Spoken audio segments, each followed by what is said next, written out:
예, 반갑습니다. 그러면 이번 시간에는 곤충과 인간의 관계에 관해서 한번 보도록 하겠습니다.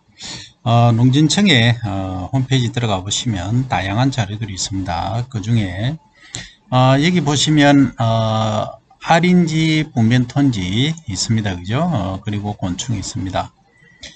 곤충을 해충은 우리 인간에게 해가 되는 충을 말하고, 익충, 이것은 유익한 것, 좋은 것, 그리고 일반 곤충이라 하는 것은 크게 관계없는 것.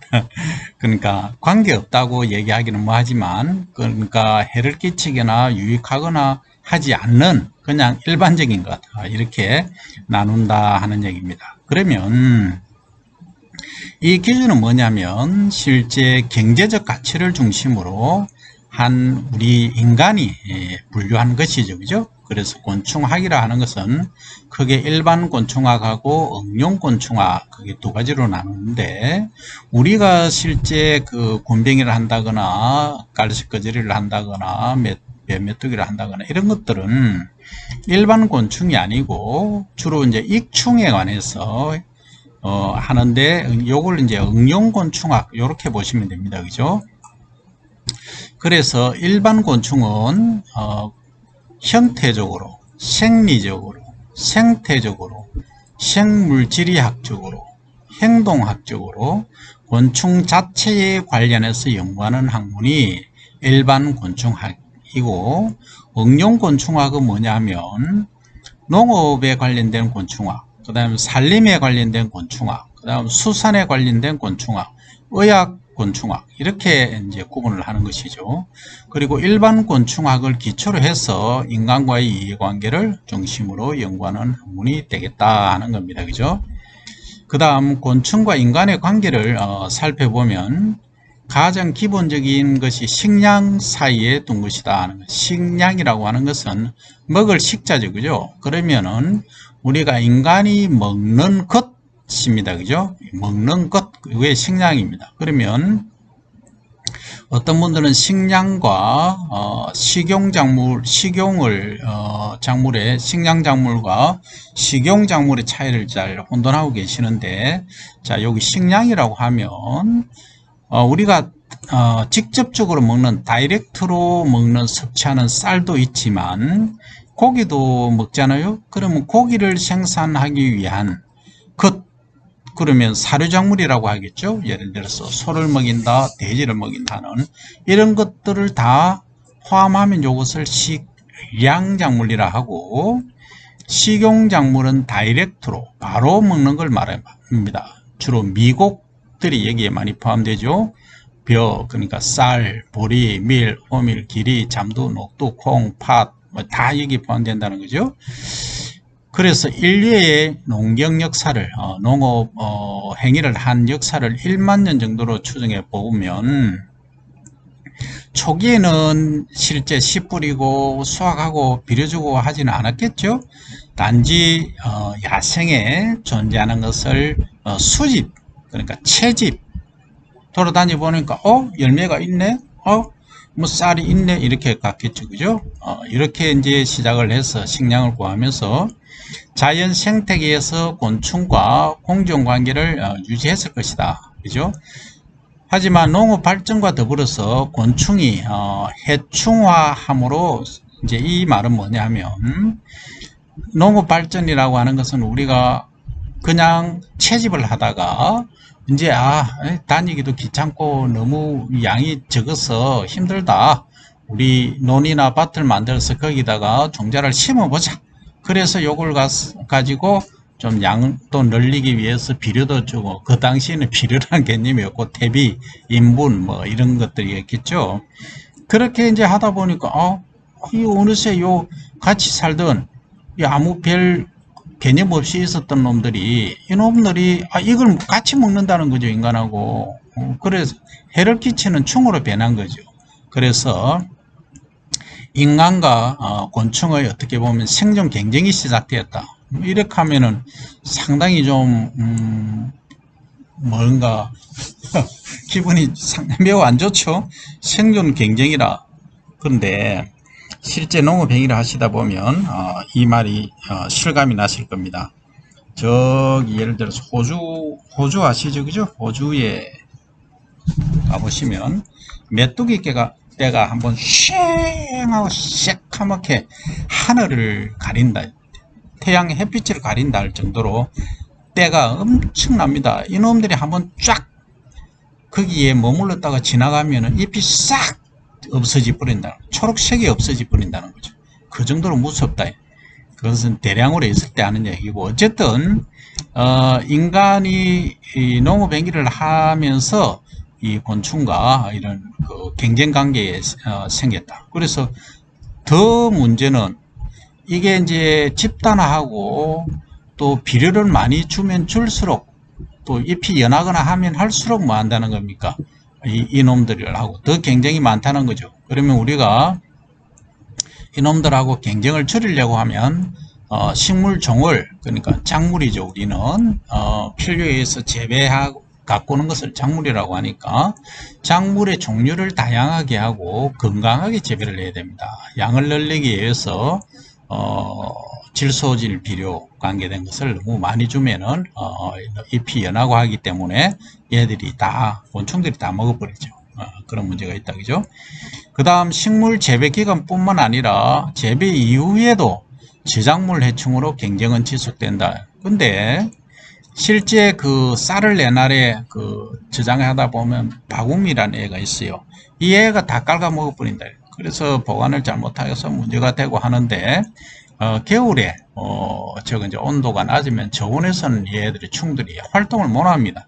그래서 저온 저장을 한다.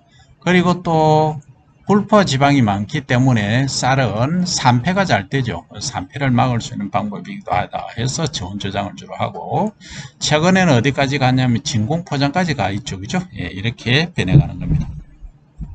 그런데 배, 메뚜기, 그 다음 누에 번데기 이런 애들은 옛날부터 먹었습니다. 우리가 뭐 어릴 때 들에 나가면 메뚜기도 있고, 그 다음에 동물원 앞에 가면은 번데기 많이 팔죠, 그죠? 또 따로 뻔뻔하고 아저씨들께서 팔고도 하셨습니다, 그죠? 일부 곤충은 화분 매개충, 그러니까 우리가 직접적으로 굳이 뭐 이렇게 구입을 하지 않아도 볼 수 있는 것은 꽃밭에 가면 벌들이 많이 있죠. 나비하고, 그죠? 그것들이 뭐냐 하면 결국은 자기는 꿀을 따기 위해서 이 꽃 저 꽃으로 옮겨 다니지만 결론은 이 꽃에 있는 꽃가루를 저 꽃에 옮기고 저 꽃에 있는 꽃가루를 저쪽에 더 멀리 또 옮기고 하는, 그러니까 화분을 꽃가루를 매게 하는 충이다, 이렇게 또 되는 거죠. 그죠?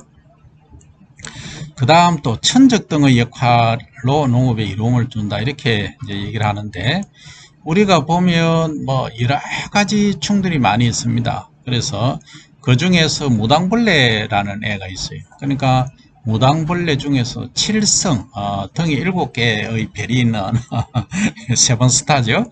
이 칠성, 무슨 사이다가 생각이 나는데, 하여튼 이 무당벌레 중에 칠성 무당벌레 이런 애들이 그 진디라든지 엉애 이런 것들을 잘 잡아먹습니다.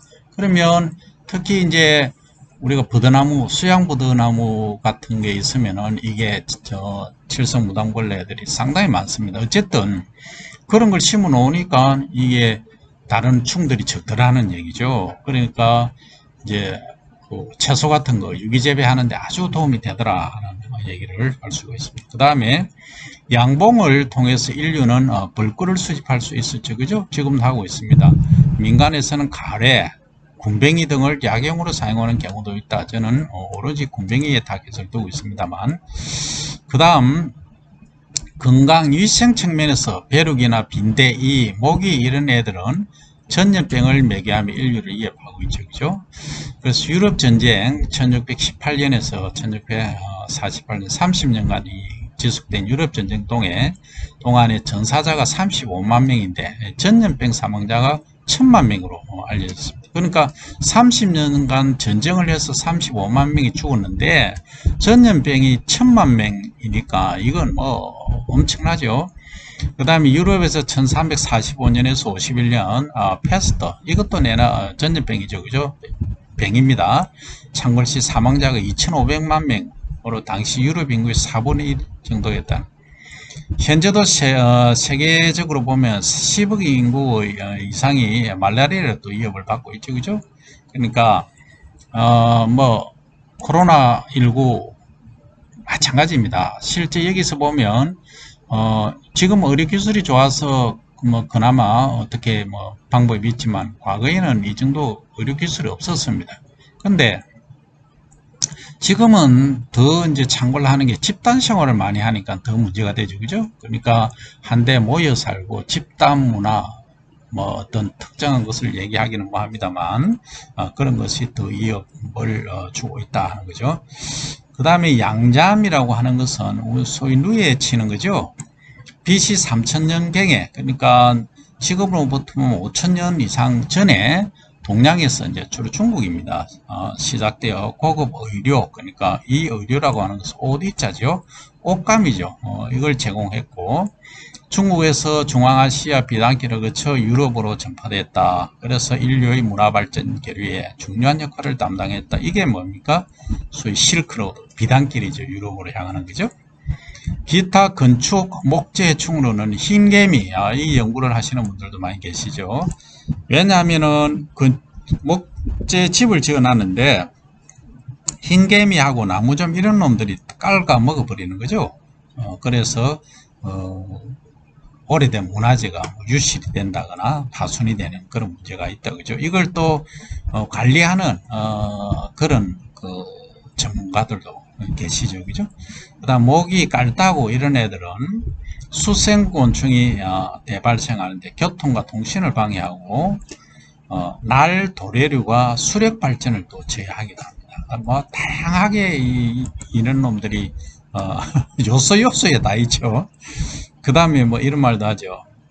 돈 되는 곳이면 어느 나라 사람이 다 있다는 얘기를 하듯이 이 곤충들은 가만히 보면은 이놈들이 그냥 그거 안 가면 되는데 다 이렇게 안 보세요. 그러니까 교통과 통신도 방해하고 수력 발전도 제외하고 다양한 문제가 되기도 한다 그죠. 한편 또 상처의 치료나 범죄 수사를 목적으로 곤충을 또 이용하기도 하죠. 이런 경우는 뭐 가장 우리가 많이 보는 게 그 거머리 구더기 이런 애들 보면은 종기 치료하는데 아주 획기적인 역할을 했죠, 그죠? 이런 식으로 곤충이 발달을 해왔다. 결국은 농가원 작물보호과에서 나온 자료를 제가 설명을 드렸습니다. 그래서 곤충 소개에 관한 인간과의 관계에 관해서 이번 시간에 설명을 드렸습니다.